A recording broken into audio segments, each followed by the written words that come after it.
السلام علیکم پیارے ساتھیوں، آج کا یہ واقعہ آپ سب کو حیران، پریشان اور خوف میں مبتلا کر دے گا۔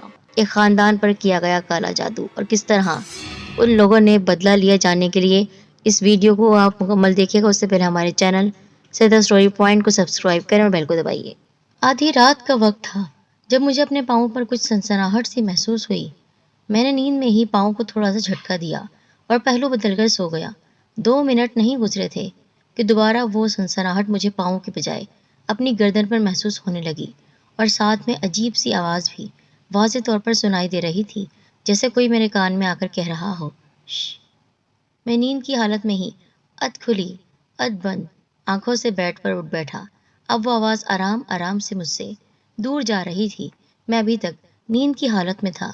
میں نے اندھیرے میں ہاتھ چلاتے ہوئے قریب میز پر لگا لیمپ روشن کیا، ساتھ میز پر پڑا چشمہ اٹھا کر پہنا، اور اس آواز کے تعاقب میں مڑ کر سامنے دیکھا تو کمرے کا دروازہ کھلا ہوا تھا، اور سامنے کچھ سائے کی مانی نظر آ رہا تھا، جو مدھم روشنی اور میری تازہ نیند سے بیداری کی وجہ سے واضح دکھائی نہیں دے رہا تھا۔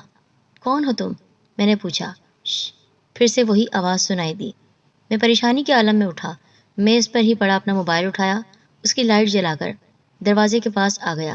سیاہ رنگ کے بڑے سے کوٹ نے اس سائے کا چہرہ مکمل طور پر چھپایا ہوا تھا۔ میں نے مزید قریب جا کر روشنی اس کے چہرے کی طرف کر دی، لیکن اس کی گردن مکمل طور پر نیچے جھکی ہوئی تھی، جس کی وجہ سے چہرہ بالکل بھی دکھائی نہیں دے رہا تھا۔ کون؟ میں نے دوبارہ اس سے پوچھا۔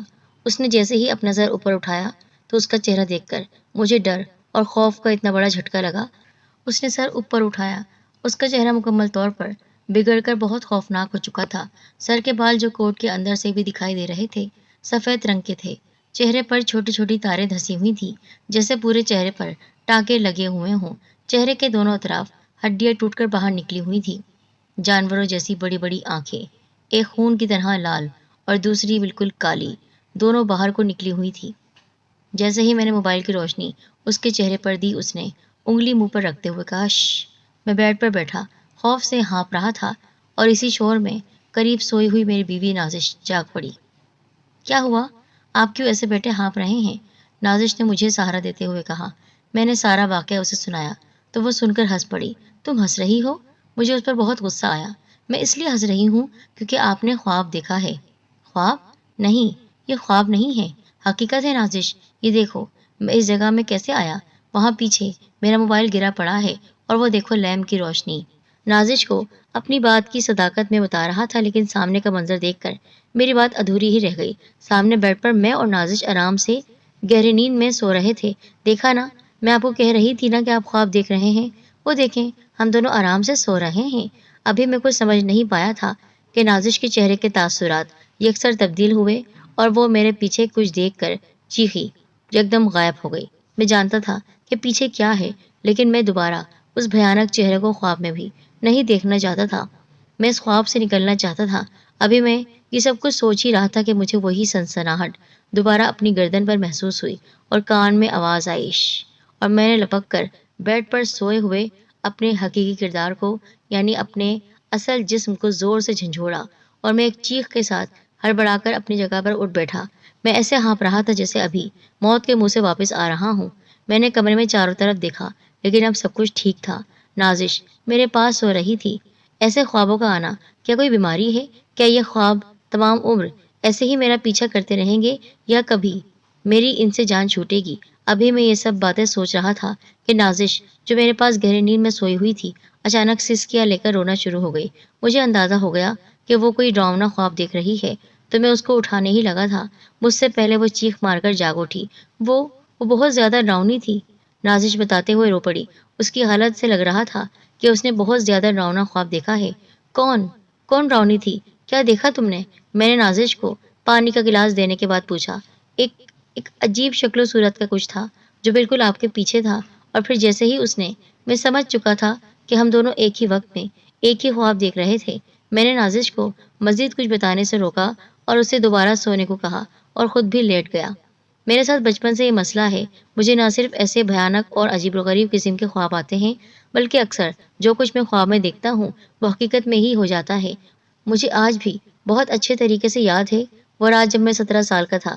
امی ابو ایک فنکشن پر دوسرے شہر گئے ہوئے تھے۔ گھر میں میں، میرا بڑا بھائی اور میری بہن تھے۔ موسم کی خرابی کی وجہ سے مجھے رات دیر سے نیند آئی۔ سوتے ہی مجھے حسب معمول خوفناک خوابوں کی دنیا میں پہنچا دیا گیا۔ میں اپنے امی ابو کے ساتھ کسی پہاڑی علاقے میں سفر کر رہا تھا۔ موسم بہت سہانا تھا، ہلکی ہلکی بارش ہو رہی تھی، بادل تہ در تہ، پہاڑوں، درختوں اور بازوقات بالکل نیچے گاڑی کے پاس آ جاتے۔ سردی کی شدت میں معمول سے زیادہ اضافہ ہو چکا تھا اور بارش بہت تیز ہو چکی تھی۔ گاڑی سست رفتاری سے آگے بڑھ رہی تھی۔ تھوڑی دیر کے بعد بارش بالکل رک گئی، لیکن موسم ویسا ہی سہانا تھا۔ بادل اب ایک مرتبہ پھر گاڑی کے بالکل اوپر آ چکے تھے۔ میں نے شیشے نیچے کر کے باہر ہاتھ کیا۔ بادلوں کو چھوتے ہی ٹھنڈک کا ایک خوبصورت سا احساس میرے پورے جسم میں دوڑ گیا۔ شیشہ بند کرو، سردی لگ جائے گی بیٹا، امی کی آواز آئی۔ لیکن میں زندگی میں پہلی مرتبہ اپنے خوابوں کی دنیا کو حقیقت میں دیکھ رہا تھا۔ میں اس حقیقت کو، اس خوبصورت احساس کو اور اس کے ایک ایک لمحے کو محسوس کر کے خوشی حاصل کرنا چاہتا تھا۔ میں نے دوبارہ باہر ہاتھ کیا، لیکن اب کی بار مجھے ہاتھ پر ہلکی سی چبھن محسوس ہوئی، جیسے کسی چیٹی نے کاٹا ہو۔ میں نے ہاتھ کھڑکی کے اندر کر لیے۔ اب میرا ہاتھ پہلے سے زیادہ بھیگا ہوا تھا۔ اندھیرے کی جیسی بالکل مدھم سی روشنی میں مجھے ہاتھ سے گرتے ہوئے قطرے دکھائی دے رہے تھے۔ میں اس خوبصورت لمحے کو ہمیشہ ہمیشہ قید کرنے کے لیے موبائل کو نکالنا چاہتا تھا اور کیمرہ کھول کر جیسے ہی میں نے ویڈیو سٹارٹ کی تو موبائل کے فلیش کی روشنی اپنے بھیگے ہوئے ہاتھ پر جب میں نے ڈالی تو موبائل میرے ہاتھ سے سیٹ کے نیچے جا گرا۔ کیا ہوا بیٹا، موبائل کیوں گر گیا؟ امی نے پوچھا۔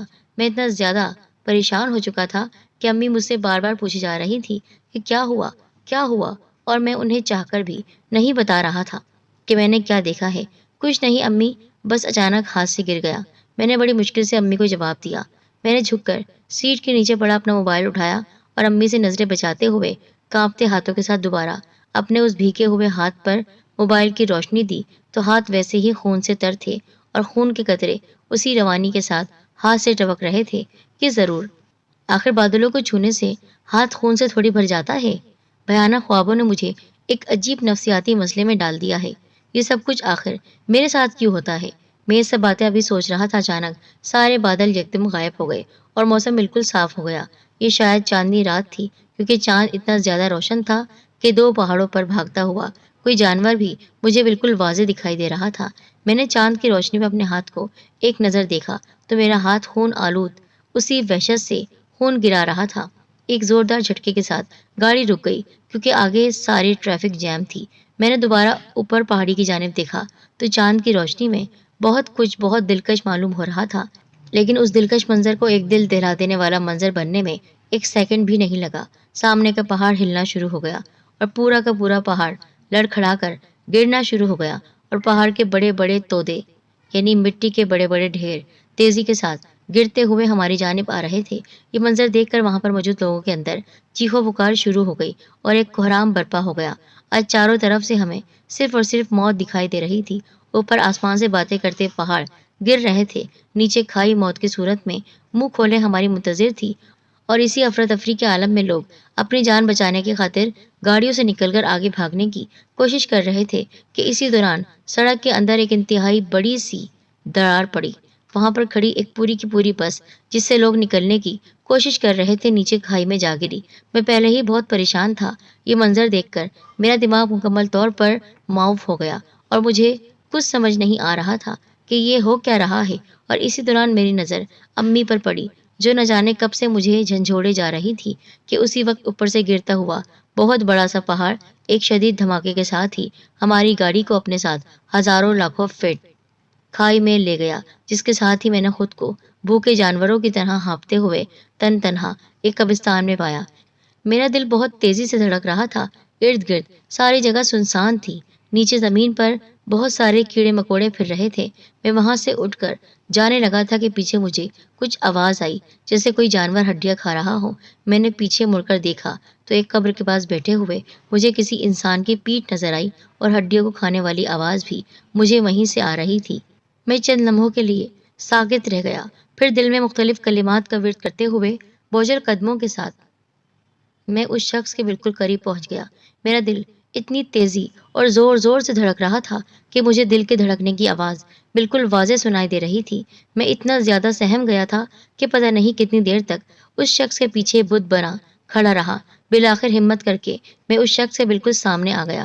قبر کھودی ہوئی تھی جس میں مٹی ارد گرد پڑی ہوئی تھی، اور اس شخص کی گود میں ایک چھوٹے بچے کی لاش تھی جس کے ہاتھ اور پاؤں غائب تھے، اور وہ شخص گردن جھکائے ہاتھ میں اس لاش کے جسم کا کوئی حصہ چبا رہا تھا۔ وہ شخص ہڈی کو چباتے چباتے اچانک رک گیا۔ شاید اسے میری موجودگی کا ادراک ہو گیا تھا، لیکن اس نے گردن ویسے ہی جھکائی ہوئی تھی اور مجھے اس کا چہرہ نظر نہیں آ رہا تھا۔ اس شخص کے ہاتھوں میں دوبارہ تھوڑی سی حرکت ہوئی اور پھر ساکت ہو گیا۔ تھوڑی دیر کے بعد اچانک سر اوپر کر کے میری طرف جو دیکھا تو اس شخص کو دیکھ کر میں اتنا زیادہ خوفزدہ ہو گیا کہ الٹے پاؤں بھاگنے لگا، اور اس دوران کسی قبر سے ٹکرا کر نیچے جا گرا، لیکن پھر فوراً اٹھ کر ٹانگوں کی پوری طاقت کے ساتھ دوبارہ بھاگنا شروع کر دیا۔ مجھے کچھ سمجھ نہیں آ رہا تھا کہ میں کہاں بھاگ رہا ہوں، کہاں جا رہا ہوں، کیونکہ وہ منظر دیکھ کر میں اگر مزید وہاں چند لمحے بھی رکتا تو شاید خوف کے مارے میرا دماغ خراب ہو جاتا یا میں خودکشی کر لیتا۔ بھاگتے ہوئے بھی وہ منظر بار بار میری آنکھوں کے سامنے آ رہا تھا۔ جب اس شخص نے میری طرف دیکھا تو قبر کے پاس بیٹھ کر لاش کی ہڈیاں کھانے والا شخص کوئی اور نہیں بلکہ میں خود تھا۔ بھاگتے بھاگتے میرا پیر کسی چیز سے ٹکرایا اور میں بری طرح سے نیچے جا گرا اور بے ہوش ہو گیا۔ ایمبولینس کے سائرن اور لوگوں کے شور کی ہلکی ہلکی آواز مجھے سنائی دے رہی تھی۔ مجھے 2-3 جھٹکے محسوس ہوئے اور میری آنکھ کھل گئی۔ میرے سر میں شدید قسم کا درد تھا۔ میں اپنے کمرے میں موجود تھا۔ ایمبولینس کے سائرن کی آواز اب واضح طور پر سنائی دے رہی تھی۔ سامنے میری بہن اندلیب کھڑی تھی۔ میں نے جب اسے غور سے دیکھا تو اس کی آنکھوں سے آنسو بہہ رہے تھے۔ اندلیب، کیا ہوا؟ کیوں رو رہی ہو؟ اندلیب، وہ امی ابو، بتاتے ہوئے اندلیب زور زور سے رونے لگی۔ میں اٹھ کر بھاگتا ہوا باہر آیا۔ باہر دونوں لاشوں کی حالت بہت بگڑی ہوئی تھی۔ میں اپنے ماضی سے اب اپنے حال میں آ چکا تھا۔ میں دفتر سے تھکا ہوا رات دیر سے گھر پہنچا تو نازش پریشانی کے عالم میں دروازے پر ہی میری منتظر تھی اور میرے دیر سے آنے پر بہت خفا تھی۔ ارے بابا، آج کچھ میٹنگز تھی، اسی وجہ سے دیر ہو گئی۔ آپ کو پتہ ہے ابھی تھوڑی دیر پہلے پولیس آئی تھی گھر۔ پولیس؟ لیکن کیوں؟ وہ پولیس والے کہہ رہے تھے اس ایریا میں پچھلے کچھ دنوں سے کوئی غیر معمولی مخلوق دیکھی جا رہی ہے اور کچھ عجیب و غریب قسم کے واقعات بھی رپورٹ ہو رہے ہیں۔ وہ بتا رہے ہیں کہ بغیر ضرورت کے گھر سے باہر مت نکلیں اور رات کے وقت تو بالکل مت نکلیں، اور ابھی تھوڑی دیر پہلے باقاعدہ اعلانات بھی ہوئے ہیں اس حوالے سے۔ اچھا، تم پریشان نہ ہو، سب ٹھیک ہو جائے گا، نازش کو تسلی دی، لیکن میرے ذہن میں کل رات والا خواب چل رہا تھا۔ نازش سو چکی تھی لیکن مجھے نیند نہیں آ رہی تھی۔ مختلف وسوسوں نے مجھے گھیرا ہوا تھا۔ ڈراؤنے خوابوں کی وجہ سے مجھے نیند نہیں آتی تھی، جس کی وجہ سے مجھے سلیپنگ پلز کا عادی بننا پڑا تھا، لیکن نازش کو میں نے بات نہیں بتائی تھی۔ میں نے 2 گولیاں آدھی گلاس پانی کے ساتھ لی اور لیٹ گیا۔ ہمیشہ کی طرح مجھے پتہ نہیں چلا کب مجھے نیند آ گئی، لیکن جیسے ہی نیند آئی میں دوسری دنیا میں پہنچ چکا تھا۔ اتوار کے دن پروگرام کے مطابق میں اور نازش قریبی دریا پر پکنک بنانے کے لیے تیار ہونے لگے۔ ارے بابا، اتنا سارا سامان کیوں ساتھ لے کر چل رہی ہو؟ کون سا ہم نے وہاں پر چل کر رہنا ہے، شام کو تو واپس آ جائیں گے۔ میں چاہتی ہوں آج کا دن ہماری زندگی کا حسین ترین اور ہمیشہ یادگار رہنے والا دن بن جائے، اس نے مسکرا کر کہا۔ 1 گھنٹے کے بعد ہم دریا کے کنارے پہنچ چکے تھے جو ایک جنگل کے قریب تھا، اور یہ میرے پسندیدہ جگہوں میں سے ایک جگہ تھی۔ آج موسم بھی بہت پیارا تھا۔ ہم نے گاڑی سے پکنک کا سارا سامان نکالا۔ میں بیٹھ کر چیزوں کو سیٹ کرنے لگا۔ 5 منٹ کے بعد سارا سامان سیٹ کر کے اٹھا، دیکھا نازش نظر نہیں آ رہی۔ میں گاڑی کی طرف گیا، اس کے اندر بھی وہ نہیں تھی۔ نازش، نازش، میں نے پریشانی کے عالم میں اس کو پکارا۔ اسی دوران بہت زور سے میرے سر پر کوئی بھاری چیز لگی اور میں نیچے زمین پر گر پڑا۔ میں نے دیر سے کراتے ہوئے دیکھا تو مجھے اپنی آنکھوں پر یقین نہیں آیا۔ مجھے سامنے کا منظر ایک دھوکہ لگا، کیونکہ سامنے نازش کھڑی تھی جس کے ہاتھ میں لوہے کا بڑا سا راڈ تھا۔ اس کے بعد میری آنکھوں کے سامنے مکمل اندھیرا چھا گیا۔ جب مجھے ہوش آیا تو میں نے خود کو ایک بوسیدہ سے ٹوٹے پھوٹے سے کمرے میں پایا جو چاروں طرف سے بند تھا۔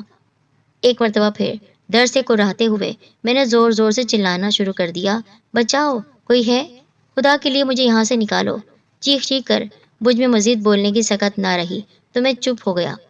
آخر وہ عورت کون تھی؟ کیا وہ نازش تھی یا وہ سر پر چوٹ لگنے کا اثر تھا؟ ابھی میں یہ باتیں سوچ ہی رہا تھا کہ مجھے باہر سے عجیب و غریب قسم کی ڈراؤنی اور پراسرار آوازیں آنا شروع ہو گئی، جیسے بہت سارے خونخوار جانور جمع ہو رہے ہوں۔ اب آوازیں بہت زیادہ قریب سے آنا شروع ہو گئی، جیسے بالکل دروازے کے پاس ہی سب جانور پھر رہے ہوں۔ میں سہم کر کونے میں جا بیٹھا۔ اب مجھے قدموں کی آوازیں آنے لگیں۔ میں وحشت کے مارے